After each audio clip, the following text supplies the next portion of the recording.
Chers auditeurs, chères auditrices, nous avons l'immense plaisir aujourd'hui de recevoir notre cher ami Dr Karl Veriken.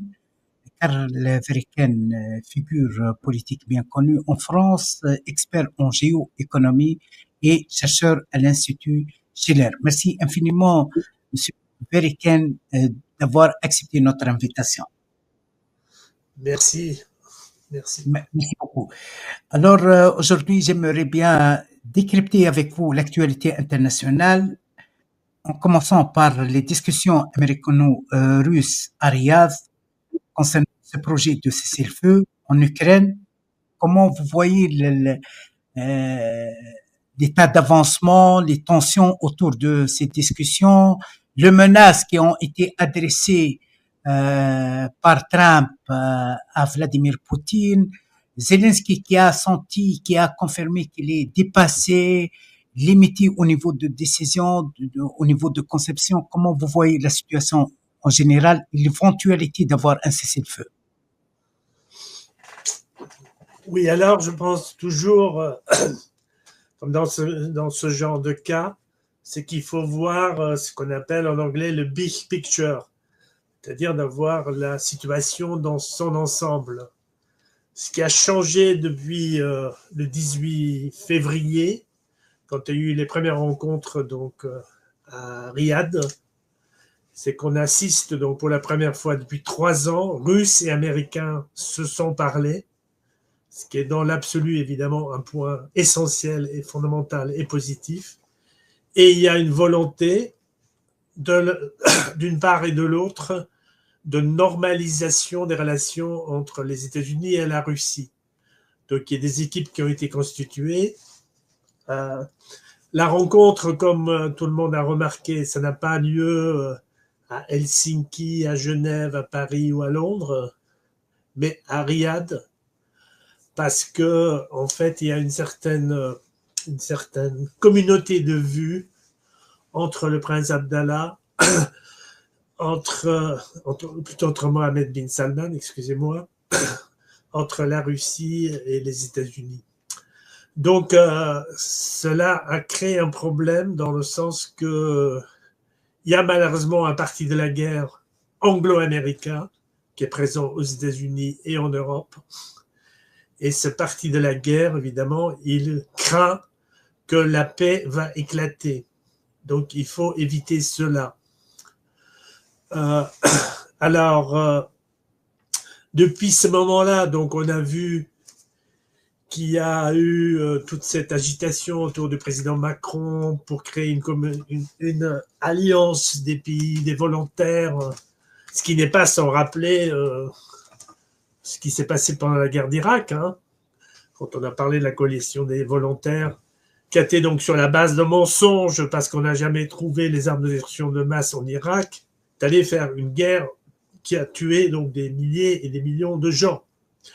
Donc, ce parti de la guerre donc manœuvre, est à la manœuvre, et le but des Européens, hélas, c'est ne pas de participer à la paix ou à une solution au conflit, mais d'empêcher que en fait le statut qui, alors c'est assez pathétique dans le sens qu'on a des vassaux, je sais pas, quand vous voyez le Danemark qui veut prendre la tête, disons c'est un pays complètement colonisé par les États-Unis, qui tout d'un coup se pense abandonné et donc veut prendre la tête avec le président Macron d'une coalition pour aller faire comprendre à la Russie que c'est le pays ennemi, etc., etc.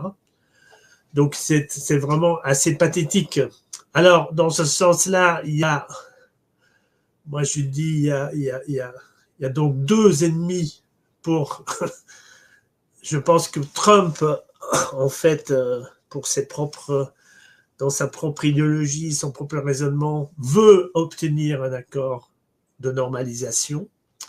Mais je pense qu'il y a deux ennemis là-dedans. Donc c'est d'un côté Monsieur Trump lui-même.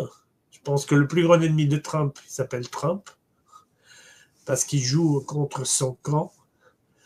Et deuxièmement, donc, ce parti de la guerre que je viens d'identifier, qui lui monte des pièges et qui va tenter, et c'est y compris donc le conflit proche-oriental, le conflit de l'Iran, tout va être joué par les Anglo-Américains, les Européens, pour en fait empêcher que la paix mondiale éclate.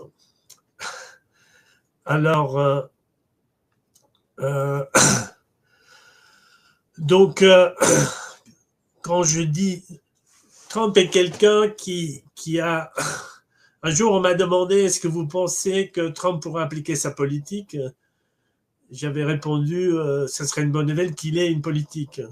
Il a surtout des intuitions, il a des pulsions, et et donc ça peut être très utile et ça peut être extrêmement, disons, il peut être manipulé par cela. Donc, je pense que le premier piège, c'est le piège qui a été tendu par les Britanniques qui se sont servis de Zelensky, c'est de décomposer le processus de paix. C'est-à-dire, on arrive à la même chose qu'à l'époque de Kissinger, qui était le faiseur de guerre par excellence, parce qu'il voulait toujours faire des petits pas. Donc, il faut bien voir que la Russie ne cherche pas un cessez-le-feu. La Russie cherche la paix en éradiquant les causes profondes du conflit. Et la Russie sait que ce n'est pas un conflit entre la Russie et l'Ukraine, c'est un conflit entre la Russie et l'OTAN et les États-Unis. Et donc la paix pour la Russie, ça veut dire pas d'adhésion de l'Ukraine à l'OTAN.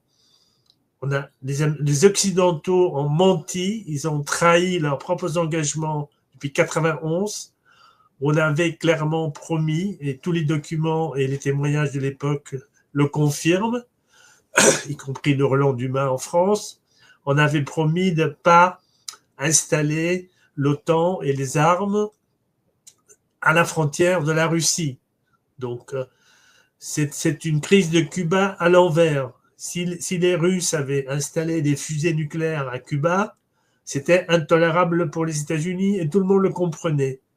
Aujourd'hui, quand la Russie dit « vous ne pouvez pas installer des fusées nucléaires en Ukraine », tout le monde dit c'est incompréhensible parce que nous on est mieux et nous on a le droit de faire ce qu'on veut. Et les Russes, c'est des nuls. Donc on marche sur la tête. La deuxième chose, c'est de faire de l'Ukraine un pays neutre. Aujourd'hui, il y a un très beau pays, excellent pays, qui s'appelle l'Autriche. C'est un pays neutre. C'est pas une dictature communiste. C'est un pays qui fait ce qu'il veut. Il est neutre. Mais il n'y a pas l'OTAN, il n'y a pas la Russie. Donc pour moi, quelques pays neutres dans le monde, d'ailleurs c'est pour ça que les Allemands et les Français ont créé la Suisse comme pays neutre, c'était pas seulement une décision des Suisses, c'est une décision aussi qui a été faite en bonne intelligence avec les pays européens pour éviter les conflits. Et troisièmement, sur le fond, il y a évidemment quelque chose de beaucoup plus profond qui est la fin d'un paradigme, c'est-à-dire qu'il y a le paradigme de 91 où, suite à la dislocation de l'URSS, on a prétendu que l'Occident avait gagné la guerre froide, c'est-à-dire que l'événement de l'un n'était pas la preuve de l'autre, et donc on est tombé dans cette folie du monde unipolaire qui aujourd'hui donc arrive à sa fin. Donc, avec l'émergence des BRICS, Brésil, Russie, Inde, Chine, Afrique du Sud, où il y a une volonté de sortir de l'ordre néocolonial qui, malgré les apparences, a été perpétué à travers le FMI, la Banque mondiale, et le fait qu'on a empêché des continents entiers, je pense à l'Afrique, mais aussi à l'Amérique du Sud et à l'Asie, d'accéder aux technologies et aux progrès dont chaque être humain sur Terre devrait avoir droit. Donc cet ordre néocolonial de l'après-guerre est fini. Les BRICS sont là pour en témoigner. Et donc le problème de Trump, c'est que si vous voulez la paix mondiale, vous savez, Yitzhak Rabin disait on ne fait que la paix qu'avec ses ennemis.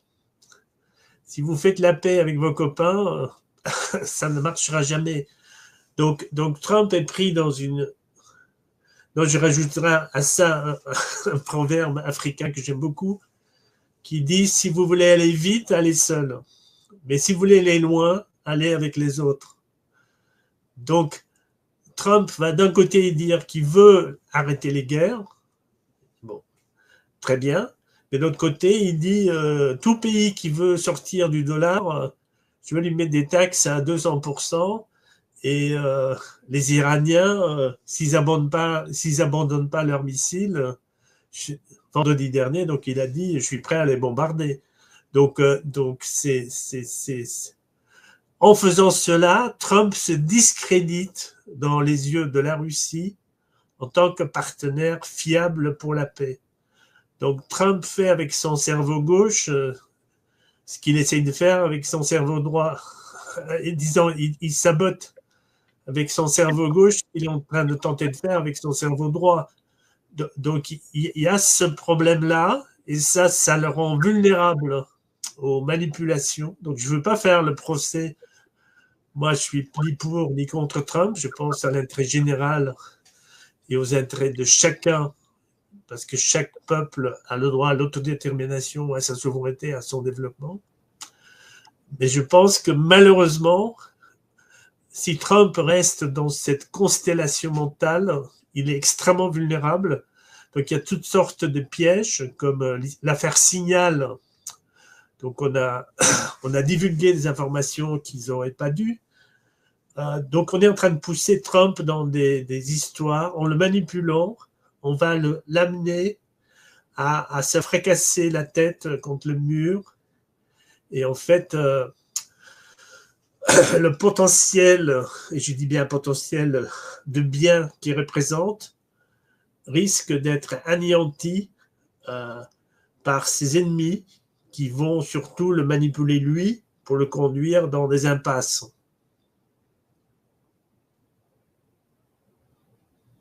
Oui. Aujourd'hui, considérer Poutine comme la menace majeure pour l'Europe, ce qui suscitait l'appel du président en français, son collègue aussi, le premier ministre anglais, de renforcer la capacité défensive stratégique de l'Europe pour confronter la menace russe. Qu'est-ce que vous pensez, monsieur Perikin? Non, je pense que c'est un gros mensonge. Je pense que la Russie, déjà, au niveau de sa taille, vous savez, la Russie est un pays absolument énorme, et sa première préoccupation, c'est de se défendre elle-même. Donc, étendre même, on nous dit même que les Russes ont échoué à occuper toute l'Ukraine, mais en fait, ils n'ont jamais eu l'intention. Vous savez, parce que ça implique des moyens absolument énormes, sur le plan militaire et sur le plan du nombre de troupes. Donc, démographiquement, la Russie, elle a absolument pas les moyens, ni l'intention. Si vous voulez, je pense que c'est une erreur totale de désigner la Russie comme le grand Satan à laquelle on peut même plus parler. Donc c'est vraiment une manipulation de ce point de vue-là.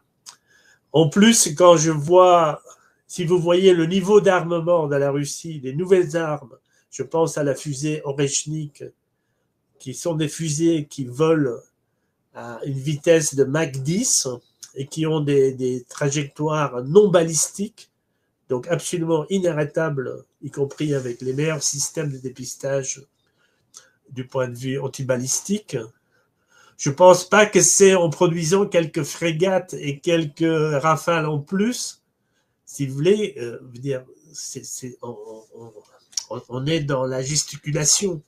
On est dans la gesticulation et on se dispute, on veut, disons, on est dans cette vision eurocentriste, on pensait que tout ce qui se fait dans le monde doit se passer en Europe. Et là, on doit pleurer pour avoir un strapontin dans la discussion.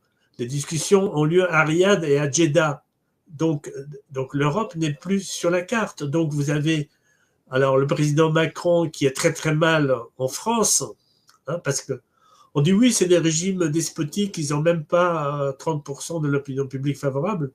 Monsieur Macron n'a pas 30% de l'opinion publique favorable. Donc, on fait oublier tous les autres problèmes en faisant de la Russie les grands ennemis et en prenant des postures. Attendez, je vais vous montrer. Il y a un très bon journal que je vous conseille qui s'appelle Nouvelle Solidarité. Vous voyez là, la une. Vous voyez Monsieur Macron qui part en guerre sur son cheval en bois, vous voyez. Donc, par contre, si l'Europe et la France, si elles voulaient vraiment faire acte de présence dans la politique internationale, bah, la France devrait, par exemple, immédiatement reconnaître l'État palestinien et prendre une initiative pour arrêter le génocide à Gaza. Oui, là, elle sera crédible, elle sera crédible. Oui. Vous me facilitez la tâche parce que ma troisième question concernant la situation à Gaza. Comment vous expliquez la persistance de Benjamin Netanyahu de continuer ces crimes, cette guerre génocidaire contre la population de Gaza? On a famine, les enfants, les femmes, devant le monde entier, hein, en mépris du droit international, du blablabla, des institutions. On continue à massacrer en masse, etc. Et Benjamin Netanyahu, avec l'indifférence, continue ces crimes. Ces crimes. Alors, en France, on propose, je m'excuse, de donner la protection juridique à Benjamin Netanyahu. On continue à le soutenir politiquement, professionnellement. On continue de s'acharner contre les voix pro-palestiniens. Pro-palestiniens, vous n'avez pas le droit, même vous êtes étiqueté, puisque vous critiquez Israël, vous demandez d'arrêter cette guerre, vous êtes étiqueté antisémite, etc. Comment vous expliquez cette situation à Gaza? Alors, d'abord, effectivement, disons, M. Netanyahou est quelqu'un qui est condamné à aller en prison. Donc, il est condamné à maintenir une situation d'urgence et de guerre, simplement pour conserver son propre pouvoir. Ça, c'est dès le moment où il arrête, dès le moment qu'il y a un compromis, un arrêt de guerre, il sera obligé d'avoir les tribunaux pour s'expliquer. Donc, c'est déjà un problème. Et ça, j'appelle mes amis israéliens, tant que le peuple israélien soutiendrait un régime pareil, on aura énormément de mal. Deuxièmement, évidemment, ce régime israélien est maintenu sous tutelle par Washington, que ce soit Biden ou Trump. Trump a été élu par 10 millions de voix venant de ce qu'on appelle les chrétiens sionistes, qui sont des évangélistes protestants qui sont favorables à cette idéologie des colons israéliens, qui se comportent, excusez-moi, comme des gens pleins de haine et presque proto-fascistes.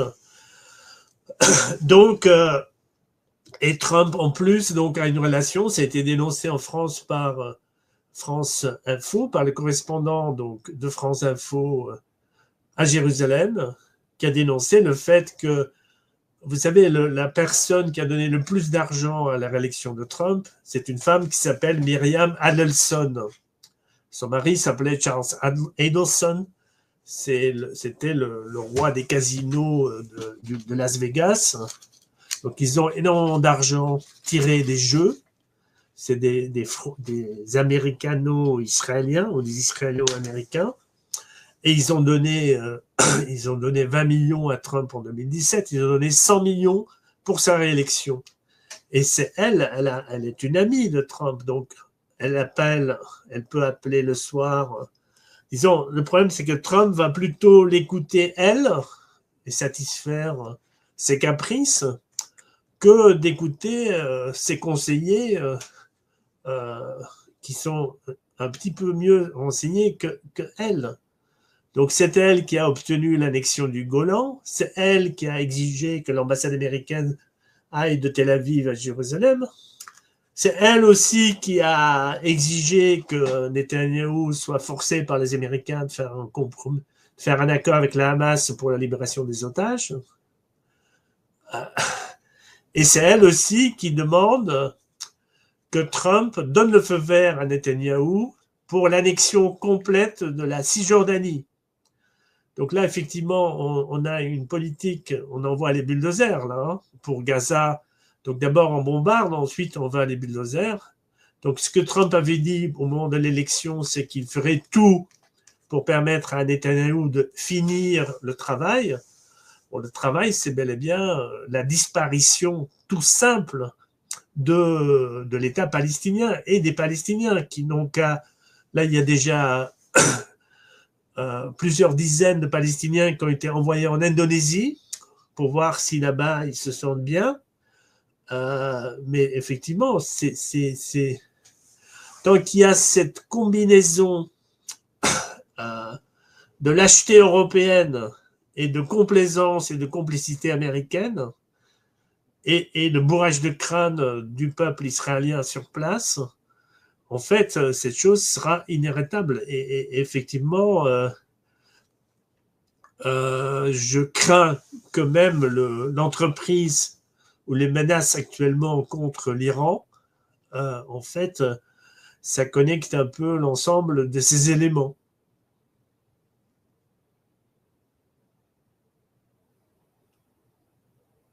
Monsieur Feriken, ma dernière question concernant la situation, la montée de tension entre l'administration Trump et l'Iran.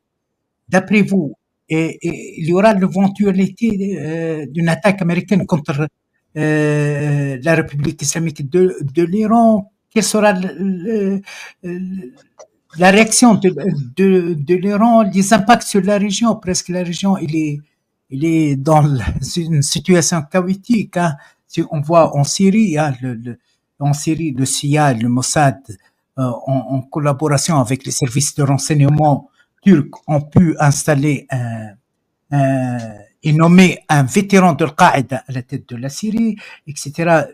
L'état de chaos Kirani. Quelle est la situation entre l'Iran et l'administration Trump, d'après vous? Je pense qu'on est en train de rater une grande occasion justement pour calmer la situation. Parce que aussi bien avec les opérations qui ont été menées par Israël, donc contre Hezbollah au Liban, bon, ça n'a pas éradiqué l'Hezbollah, mais ça l'a affaibli. On l'a vu avec l'arrivée du nouveau gouvernement qui a été donc au Liban, je parle, qui a été donc fait avec le feu vert, y compris des Iraniens. Et donc, il y a un certain affaiblissement. Il n'y a pas... Et en fait, c'était le moment idéal pour maintenir ces négociations qui ont lieu. Il y a des négociations, pas directes, mais indirectes, entre l'Iran et les États-Unis, notamment pour donc les États-Unis qui étaient sortis sous Trump de l'accord avec l'Iran. Maintenant, ils disent on veut revenir. Mais ils demandent non pas un compromis à l'Iran. Les Américains demandent la reddition, capitulation en pleine campagne. On veut qu'ils arrêtent tout le programme d'enrichissement du nucléaire, et y compris leur programme de missiles. Donc, alors que l'Iran utilise des missiles notamment pour lancer des satellites. Donc c'est évidemment totalement inacceptable. Donc, de nouveau, donc, vous avez des gens en Israël et aux États-Unis qui disent il faut qu'il y ait une frappe décapitante, en fait, américaine, parce que si les Américains ne le font pas, c'est les Israéliens qui vont le faire. On est dans ce jeu-là, contre l'Iran. L'Iran, évidemment, est un pays très, très grand, et l'Iran a des missiles qui peuvent aller extrêmement loin, y compris jusqu'au golfe du Mexique. Donc, les Iraniens ont dit si vous voulez nous frapper, frappez, hein, on va riposter. Et donc, c'est cauchemardesque, c'est-à-dire cette situation, elle peut complètement dégénérer s'il n'y a pas un changement de cap. Et si Trump, disons, parce que Trump, en se lançant là-dedans, comme je vous ai dit avant, c'est-à-dire qu'il y a, contre Trump, il y a d'un côté le parti européen anglo de la guerre, et de l'autre côté, il y a tous ces gens-là qui veulent le pousser dans d'autres conflits, comme ça a été une bêtise de sa riposte contre les Houthis.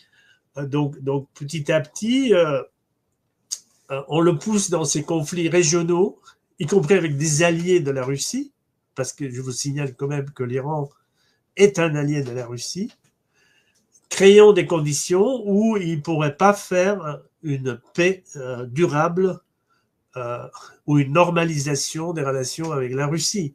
Donc là, vous avez tout un coup tous les conflits, aussi bien l'Ukraine que Israël-Palestine que l'Iran, se mettent en phase, en fait, pour le pire, quelque part. Donc moi, j'ai pas de boule en cristal. Les Iraniens ont gardé le sang-froid. Ils disent qu'évidemment, c'est totalement inacceptable qu'un chef d'État dit publiquement qu'il va menacer un autre pays. Il dit, voilà, si vous capitulez pas, moi, je suis prêt à vous bombarder. Ce que Trump a fait sur la télévision américaine, là, vendredi. Et y compris dans la base aux États-Unis des Trumpistes, les gens de MAGA, de Make America Great Again. Pour ceux qui ne sont pas complètement avec les évangélistes, ça commence réellement à respecter, parce qu'il y a une répression terrible contre tous les étudiants américains qui contestent le génocide israélien dans les universités. Hein, on met en prison des pacifistes américains sont en prison aujourd'hui pour contester le conflit, l'action du gouvernement israélien. Et en plus, beaucoup de Trumpistes, beaucoup d'Américains qui ont voté pour Trump, c'était pas pour commencer des nouvelles guerres, c'était pour en finir avec les guerres sans fin. Donc c'est à nous et à tous ceux de bonne foi de mobiliser l'opinion publique et et aussi donc de lancer des avertissements à Trump en disant là tu te fais complètement piéger par les gens que tu prétends combattre. Donc c'est comme ça, je pense qu'il faut pas juste avoir un jugement analytique ou moral, mais il faut dire cher monsieur Trump, si tu veux vraiment rapidement finir ta carrière, vas-y, continue, tu es bien parti. Donc il faut pas, disons, j'essaye d'être sobre là-dessus, parce que si on se passionne trop pour ou contre, je supporte pas les gens qui sont pour ou contre Trump d'une façon totalement naïve, stupide et aveugle, au lieu de bien mesurer quelle marge de manœuvre et d'action ça peut nous donner pour le meilleur. Et pour l'instant, hélas, on est en train de reculer par rapport aux premiers 30 jours de l'administration. Merci infiniment, M. Veriken. J'aimerais bien vous poser ma dernière question d'ordre un peu philosophique. Est-ce que vous êtes pessimiste ou optimiste pour l'avenir de l'humanité? Non, moi, je suis les deux, les deux, mon général. Ad hoc, oui. Non, c'est-à-dire, je suis très pessimiste sur ce qui se passe dans les faits, dans l'état du monde. Quand je vois la capacité de mensonge que les gens peuvent avaler, quand je vois les centaines de milliers de morts à Gaza, qui sont faits à ciel ouvert, on n'est pas comme on n'est pas en 1940 où les camps de concentration, ça se passait, disons, les gens ne savaient pas. Aujourd'hui, on sait presque en direct ce qui se passe. Donc, j'ai un peu honte de l'espèce humaine de ce point de vue-là, parce qu'il n'y a pas du tout la réaction qu'il devrait y avoir, parce moi, je vois tous les jours des couples, des mères de famille qui aiment leurs enfants. Je crois à l'amour. Je crois qu'il y a plein de gens qui font des choses merveilleuses. Je pense que l'humanité Et c'est là où je suis optimiste. Je suis optimiste sur la nature humaine, dans sa capacité de surmonter les crises graves. Et j'ai moi-même participé à une étude qu'on appelait le plan Oasis, vous voyez, sur le partage équitable de l'eau entre Israéliens et Palestiniens comme fondement de la paix.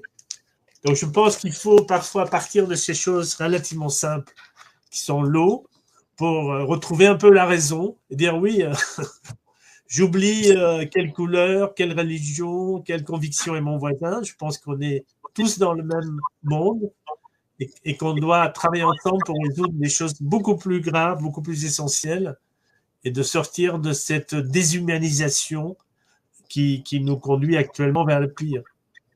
Merci infiniment, Monsieur Veriken. J'aimerais bien vous remercier pour votre considération, pour l'acceptation de l'invitation. J'espère vous rencontrer prochainement, même en présentiel. Et à bientôt. À bientôt. Merci de m'avoir invité. Merci.